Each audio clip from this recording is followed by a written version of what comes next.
ভিডিওটা মনোযোগ দিয়ে দেখো। জগদীশ বাবুর খুব সুন্দর একটি সোনার সংসার ছিল। তিল তিল করে জগদীশ বাবু ও তার স্ত্রী এই সংসার এক করেছিল। মেয়ে, ছেলে, ছেলের বউ, নাতিন এবং স্ত্রীকে নিয়ে খুব সুন্দর সংসার ছিল।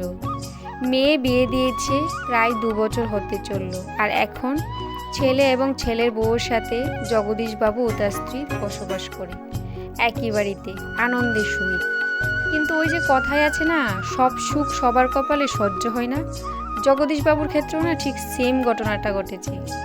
জগদীশ বাবুর স্ত্রী খুব একটি মারণ রোগে আক্রান্ত হয়েছিল, আর রোগটা এতটাই জটিল হয়েছিল যে তিনি মৃত্যুবরণ করেছিলেন। স্ত্রীর মৃত্যুতে জগদীশ বাবু পুরো ভেঙে পড়েছিল। বাড়ির প্রত্যেকটা লোক, জগদীশ বাবুর ছেলে, বৌমা, নাতি, জগদীশ বাবু সবাই একদম দুঃখে ভেঙে চুরমার হয়ে গিয়েছিল, যেন তছনছ হয়ে যাচ্ছে তাদের সংসার। 1 বছর পরে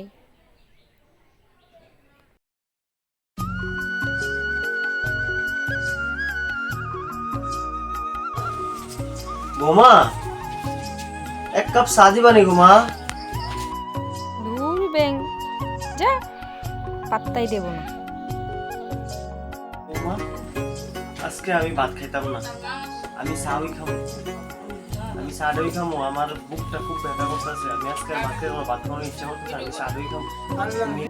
কিন্তু বৌমার কাছে যখন চা চেয়ে চা পেল না, জগদীশ বাবু দুঃখে কষ্টে ঘরে এসে বসে রইল আর ভাবছে তার স্ত্রীর কথা, কেন তুমি আমায় ফেলে চলে গেলে। বৌমা রাগে বিড়বিড় করতে করতে চা বানালো এবং চা গিয়ে জগদীশ বাবুর উপর ছুঁড়ে ফেলে দিল।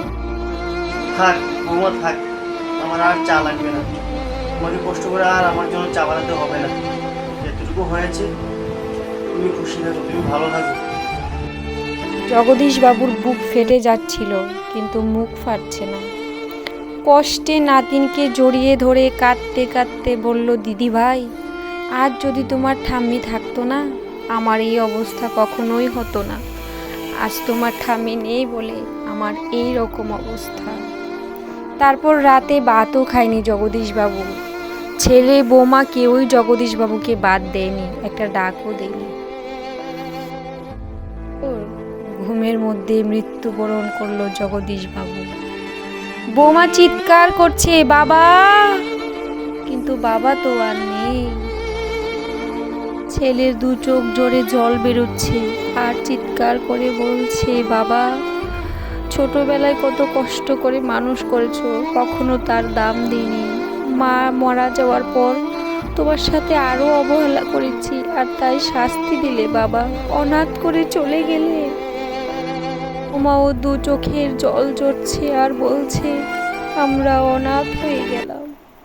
মোরাল অফ দ্য স্টোরি, আমরা অনেক নারীরাই বলি যে শাঁখা সিঁদুর নিয়ে যেন আমরা মৃত্যুবরণ করতে পারি, কিন্তু আমরা এটা ভাবি না আমরা চলে যাওয়ার পর আমাদের স্বামীদের কি অবস্থা হবে।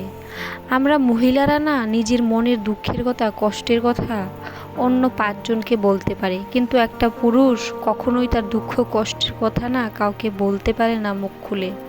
আর যখন তার স্ত্রী তার পাশে থাকে না, সে এইভাবেই অবহেলিত হয় তার ছেলে বউয়ের কাছে।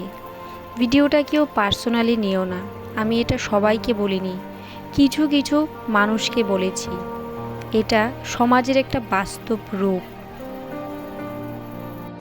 যদি আমাদের এই ভিডিওটা ভালো লাগে, আপনারা একটু লাইক করে দেবেন, কমেন্ট করে দেবেন আর শেয়ার করে দেবেন। ধন্যবাদ। আর ভিডিওটা সাবস্ক্রাইব করতেও ভুলবেন না।